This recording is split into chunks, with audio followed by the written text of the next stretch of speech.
नमस्कार. पंकजचा खोटा चेहरा सर्वांसमोर आल्यामुळे निरूपाची तर खूपच चिडचिड झालेली असते. पंकजने बिझनेस सुद्धा बुडवला हे जेव्हा निरूपाला कळतं, तेव्हा मात्र निरूपाला खूपच राग आलेला असतो. निरूपा सत्य आणि मीराला बोलते, मला खरंच माफ करा. खरं तर माझंच चुकलं. मी नको त्या माणसावरती विश्वास ठेवला. त्यावेळेला सत्या बोलतो, निरूपा खरं सांगू, तुझं काही एक चुकलं नाही. निरूपा आजपर्यंत तू जे काही करत आलीस ते या बबड्याच्या भल्यासाठी, पण त्याला मात्र त्याचं भलंच समजत नाही, त्याला आपण काय करणार. तेव्हा मात्र सुधाकरराव बोलतात, जाऊ देत ना, आता मला या विषयावर बोलायचंच नाही. तेवढ्यात तिथे आजी आलेली असते. आजी येताच निरूपा आजीच्या पाया पडते. त्यावेळेला लगेच आजी म्हणते, काय रे सुधाकर, अरे आज नक्की सूर्य कुठे उजाडलाय. तेव्हा लगेच सुधाकरराव बोलतात, बस झालं ग आई, आता कशाला विषय वाढवतेस. त्यावेळेला लगेच मीरा बोलते, मला बोलायचं आहे आजी तुमच्याशी. त्यावेळेला आजीला कळून चुकतं मीराला काय बोलायचं आहे ते. त्यावेळेला लगेच आजी बोलते, मीरा आपण नंतर बोलूया का. तेव्हा मीरा बोलते, नाही आजी, नंतरला खूपच उशीर होईल. आजी तुम्ही जर का माझ्या बोलण्याला काहीतरी रिस्पॉन्स दिलात तर बरं होईल. त्यावेळेला लगेच आजी बोलते, काय बोलायचं आहे तुला मीरा. मीरा जे काही बोलायचं असेल ते स्पष्टपणे बोल बघू. मीरा खरं सांगू, तू जर का जरा शांत बसलीस तर बरं होईल, नाहीतर होत्याचं नव्हतं होईल. तेव्हा लगेच सत्यजित बोलतो, काय आहे असं जे धूमकेतूच्या बोलण्यामुळे होत्याचं नव्हतं होईल. त्यावेळेला लगेच सुधाकरराव बोलतात, मीरा मीरा शांत हो. त्यावेळेला मीरा आजीला बोलते, आजी प्लीज मला सांगा ना, आजी मला तुमच्याशी बोलायचं आहे. आजी, हा पंकजचा जन्म तर 1998 मधला आणि यांचा जन्म 1999 मधला. पंकज तर ऑक्टोबर मधला आणि हे एप्रिल मधले. म्हणजे आजी पुढच्या 6 महिन्यात यांचा जन्म कसा होईल. नाही आजी, काहीतरी चुकतंय तुमचं, बोला ना. त्यावेळेला मात्र निरूपा मीरा जवळ जाते आणि मीराला बोलते, मीरा कशाला कशाला उगाच नको त्या गोष्टी उघडून काढतेस. मीरा प्लीज माझ्यावरती विश्वास ठेव. सत्यजित माझाच मुलगा आहे. अजून मला तुला काहीच रिस्पॉन्स द्यायचा नाही. त्यावेळेला लगेच सुधाकरराव बोलतात, मीरा शांत हो. त्यावेळेला मीरा बोलते, नाही आज मी शांत नाही होणार. आज मला उत्तर पाहिजे. हे जर का खरंच तुमचा मुलगा आहे तर आजपर्यंत या घरात त्यांना ते प्रेम का मिळालं नाही. तेव्हा निरूपा बोलते, मीरा तू काळजी करू नकोस, यापुढे सत्याला ते प्रेम मिळेल. तेव्हा लगेच मीरा बोलते, का सासूबाई, आता तुम्हाला त्यांची बाजू कळायला लागली म्हणून. सासूबाई तुम्हाला आता दिसायला लागलंय की ते तुमच्या बाजूने बोलतात, तुमची बाजू घेतात, तुमच्या बाजूने ठामपणे उभं राहतात म्हणून. सासूबाई पण तुम्ही हे चुकीचं करताय असं नाही का वाटत. तेव्हा लगेच सत्यजित बोलतो, मीरा बस, काय चाललंय तुझं, तू माझ्या आईवरती आवाज चढवतेस. तेव्हा लगेच मीरा बोलते, नाही हो, मी त्यांच्यावरती आवाज नाही चढवत आहे. मुळात त्यांचं वागणंच मला पटत नाहीये. किती वेळा सांगू तुम्हाला, त्यांचं वागणंच मला समजत नाही. त्यावेळेला लगेच आजी बोलते, हे बघा तुम्ही शांत व्हा. आणि निरूपा, आज तुझा वाढदिवस आहे ना, या नको त्या गोष्टी नको. त्यावेळेला लगेच सत्या बोलतो, आजी 1 मिनिट, धूमकेतूचा गैरसमज दूर होऊ दे. मला माहिती आहे ना, माझी आई तर निरूपाच आहे, पण जर का खरोखर असं काही असेल तर खरंच मी खूपच कमनशिबी आहे. त्यावेळेला लगेच निरूपा बोलते, सत्या उगाच काहीही बोलू नकोस, असं काही नाहीये. सत्या, तू जर का असा विचार केलास ना तर बघ. त्यावेळेला लगेच सत्या बोलतो, खरं सांगू निरूपा, माझं तुझ्यावरती खूप प्रेम आहे. मी तुझ्याशिवाय राहू शकत नाही. पण निरूपा, एक गोष्ट लक्षात ठेव, कितीही काही झालं तरी सुद्धा ही धूमकेतू जर का काही बोलते तर त्यात तथ्य असणारच. त्यावेळेला आजी बोलते, काय ऐकायचं काय आहे तुला? सत्यजित, उगाच विषय ताणू नकोस. तेव्हा लगेच सत्यजित बोलतो, आजी मी नाही विषय ताणत, पण मला गोष्टी ऐकायच्या आहेत. मला शांत नाही बसायचं आजी, मला प्लीज गोष्टी सांग. तेव्हा लगेच आजी बोलते, सत्यजित तुला हेच ऐकायचं आहे ना, की या सर्व गोष्टींमागे नक्की कोण आहे? मग ऐक, मी तुला सांगते. खरं तर निरूपा तुला मुलगा मानत नाही, त्याचं कारण सुद्धा मी तुला सांगते. कारण तू निरूपाचा मुलगाच नाहीयेस. हे ऐकल्यानंतर सत्यजितच्या डोळ्यातून पाणी येतं. त्यावेळेला लगेच सुधाकरराव बोलतात, सत्यजित, सत्यजित सावर स्वतःला, स्वतःला त्रास करून घेऊ नकोस. तेव्हा लगेच सत्यजित बोलतो, असा कसा त्रास करून घेऊ नको? तूच सांग ना. मला तर कळतच नाहीये की काय करावं ते. पण मी एकच सांगेन, जे काही चालू आहे ते खूपच भयंकर चालू आहे आणि मला या गोष्टींचा खूप त्रास होतोय. आजी प्लीज, प्लीज जे काही असेल ते स्पष्टपणे बोल. त्यावेळेला लगेच आजी बोलते, सत्यजित स्वतःला शांत कर. तुला हेच ऐकायचं आहे ना, निरूपा तुझी आई आहे की नाही? तर नाही, निरूपा तुझी आई नाही. हे ऐकल्यानंतर सत्यजित निरूपाला जवळ घेतो आणि निरूपाला बोलतो, निरूपा हे खरंच खरं आहे? तेव्हा लगेच निरूपा बोलते, हो, मी तुझी आई नाहीच आहे सत्यजित.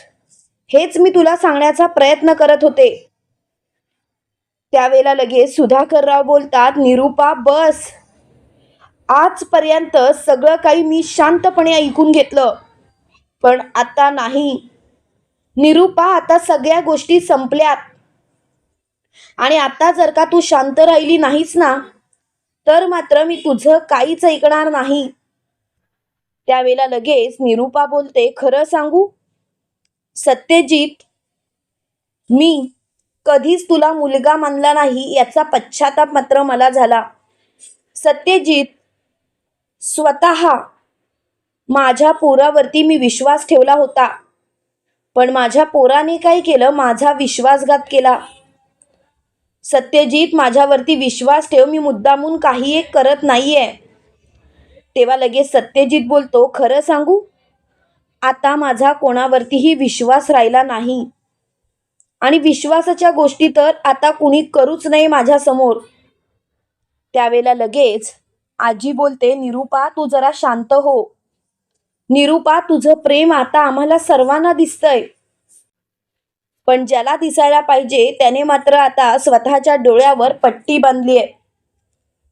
त्यावेळेला लगेच मीरा बोलते, पण सासूबाई, हे जरी सगळं खरं असलं तरी यांचे आई वडील कोण, हे सत्य तुम्ही का लपवताय? तेव्हा लगेच पंकज आणि देविका बोलतात, म्हणजे इतके दिवस, इतके वर्ष हा भिकारडी आपल्या घरात राहतोय, आता मात्र मला या घरात ठेवायचं नाही. आत्ताच्या आता तुम्ही दोघांनीही चालतं पडायचं. तेव्हा मात्र सुधाकरराव बोलतात, ए पंकज गप्प बस, तुझं तोंड बंद कर. मुळात तू कोण सांगणार रे, कुणी घराबाहेर राहायचं आणि कुणी नाही ते? तुझी लायकी तरी आहे का? आता मात्र जर का तोंडातून शब्द जरी काढलास ना तर बघ पंकज, मला तर तुझ्याशी बोलायची सुद्धा इच्छा नाही. त्यावेळेला लगेच पंकज खूपच चिडलेला असतो. पंकजला खूप राग आलेला असतो. त्यावेळेला लगेच सुधाकरराव म्हणतात, पुरे, आता मला या विषयावर वादच घालायचा नाहीये. हा विषय इथल्या इथे थांबला तर बरं होईल. त्यावेळेला लगेच मीरा बोलते, बघितलत शेवटी काय झालं ते सासूबाई. तुमची एक चूक पण भोगावं मात्र आम्हाला लागतंय सासूबाई, आणि या सर्व गोष्टींसाठी मी तुम्हाला कधीच माफ करणार नाही. आजपासून तुम्ही माझ्या मनातून कायमच्या उतरलात सासूबाई, आणि मी मात्र तुम्हाला कधीच माफ करू शकत नाही. तेव्हा मात्र तिची खूपच चिडचिड झालेली असते. त्यावेळेला मीरा सत्याचा हात पकडते आणि सत्याला बोलते, अहो काय करायचं ठरवलंय तुम्ही. सत्या पूर्णपणे शांत बसलेला असतो. तो मीराला मिठी मारतो आणि खूपच रडायला लागतो. तो म्हणतो, धूमकेतू धूमकेतू, निरूपा माझी आई असं मला वाटत होतं. तिला सुखी ठेवावं, तिच्या सोबत आयुष्यभर आनंदात राहावं एवढीच माझी इच्छा होती. पण आज मात्र मी पूर्णपणे हरलो. काय करावं तेच कळत नाहीये. खरं सांगायचं तर सगळं काही संपल्यात जमा आहे. त्यावेळेला लगेच मोठ्यानी निरूपा बोलते, सत्या सत्या, अरे असं काही नाही.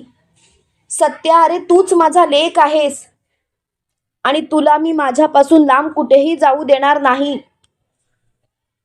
तेव्हा आजी बोलते, निरूपा हे जे काही वागतेस ना ते आधीच वागली असतीस तर बरं झालं असतं. निरूपा, आज तुझ्या या सर्व गोष्टींमुळे माझा मुलगा मात्र दुखावला गेलाय. बघ बघ जरा माझ्या नातवाची काय अवस्था झाली ती. त्यावेळेला लगेच सुधाकरराव बोलतात, निरूपा अगं जसं रवीला आणि जसं पंकजवरती प्रेम केलंस ना तसंच प्रेम जर का माझ्या सत्यावरती केलं असतंस तर बरं झालं असतं. निरूपा, आज हे सत्य सर्वांसमोर आलं तरी नसतं.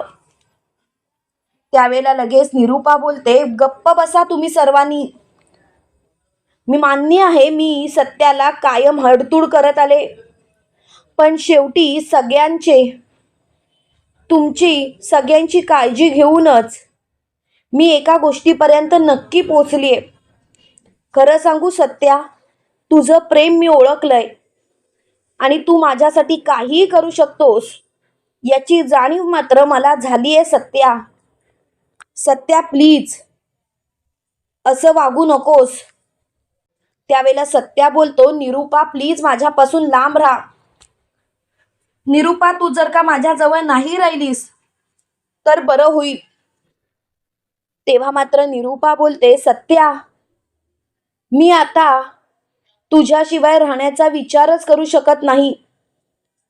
खरं सांगू सत्या, आजपर्यंत कायम तुझा दुस्वास केला, कायम तुझ्या विरोधात बोलले, पण आज नाही. आज मात्र मला तुझ्या बाजूने बोलायचंय. सत्या प्लीज प्लीज माझ्या बाजूने विचार कर. तेव्हा लगेच सत्या बोलतो, नाही, मला तुझ्याशी बोलायची इच्छाच राहिली नाही. तेव्हा मात्र तिची खूपच चिडचिड झालेली असते. सत्याने स्वतःला खोलीमध्ये कोंडून घेतलेलं असतं.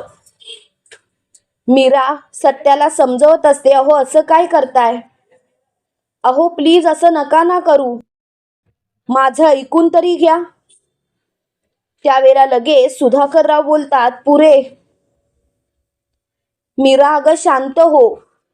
त्यावेळेला मीरा बोलते, कशी शांत होऊ बाबा, आज माझा नवरा पूर्णपणे एकटा पडलाय आणि मी मात्र काहीच करू शकत नाहीये.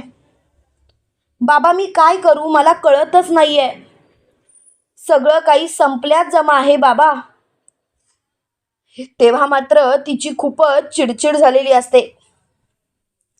त्यावेळेला लगेच आजी बोलते, पुरे झाला आता, आता हा विषय वाढवू नका, आणि हा विषय जर का नाही वाढवला तर बरं होईल. सत्या, अरे तू शांत हो बघू. त्यावेळेला लगेच सत्या बोलतो, प्लीज मला तुम्ही सगळ्यांनी एकटं सोडा. त्यावेळेला लगेच आजी बोलते, पुरे. सत्या, हे काय चाललंय तुझं. सत्या, अरे हा विषय सोड आता, तू तुझ्या आजीचं सुद्धा ऐकणार नाहीस ना. तेव्हा लगेच सत्या बोलतो, तू तरी माझी कुठे खरी आजी आहेस. खरं सांगायचं तर तुम्ही सगळ्यांनी मला फसवलं. तेव्हा लगेच आजी बोलते, बस झाला सत्या, अति होतंय तुझं आता. तू असा विचारच कसा काय करू शकतोस? सत्या, एक गोष्ट लक्षात ठेव, तू माझा नातू आहेस आणि कायमच माझा नातू राहणार. तेव्हा लगेच सत्या बोलतो, आजी प्लीज प्लीज जरा शांत बस. आजी, खरं सांगू का, मला या गोष्टी नाही बोलायच्या आहे आणि प्लीज तुम्ही सर्वांनी मला एकट्याला सोडा. हे ऐकल्यानंतर आजीला खूपच राग आलेला असतो. त्यावेळेला लगेच सुधाकरराव म्हणतात, आई आई त्याला एकट्याला सोड. त्याला जर का एकट्याला राहायचं असेल तर थोडा वेळ त्याला शांत होऊ दे, नंतर आपण त्याच्या बाजूने बोलू, त्याच्याशी समजावू. तेव्हा लगेच आजी बोलते, नाही सुधाकर, मी त्याला एकटं नाही सोडू शकत. तेव्हा लगेच सत्यजित बोलतो, आजी प्लीज मला एकटं सोड, कारण मला एकटंच राहू देत. आजी, तू जर का असा हट्ट केलास तर मी स्वतःचं काहीतरी बरं वाईट करून घेईन. मला या सगळ्या गोष्टींमधून सावरायला जरासा वेळ दे. तेव्हा मात्र सुधाकरराव बोलतात, बघितलंस आई, इतकी वर्ष आपण त्याला प्रेम केलं, आपण आपल्याच मुलाप्रमाणे त्याला वाढवलं, पण शेवटी त्याला हे समजलं की तो माझा मुलगा नाही, तसं तो स्वतःच्या बापाचं सुद्धा ऐकत नाहीये. खरंच खरंच आई, तुला असं वाटतं की हा माझा सत्य आहे? नाही, हा माझा सत्यजित असूच शकत नाही. तेव्हा लगेच सुधाकरराव बोलतात, पुरे, आता मात्र याला कुणीही समजवायचं नाही. आजपर्यंत मी कुठेही चुकलेलो नाही आणि कुठेही काही पाऊल उचललेलं नाही. कायम सत्याच्या बाजूनेच मी सगळी गोष्टींची उत्तरं देत आलो, पण आता मात्र खरंच पुरे.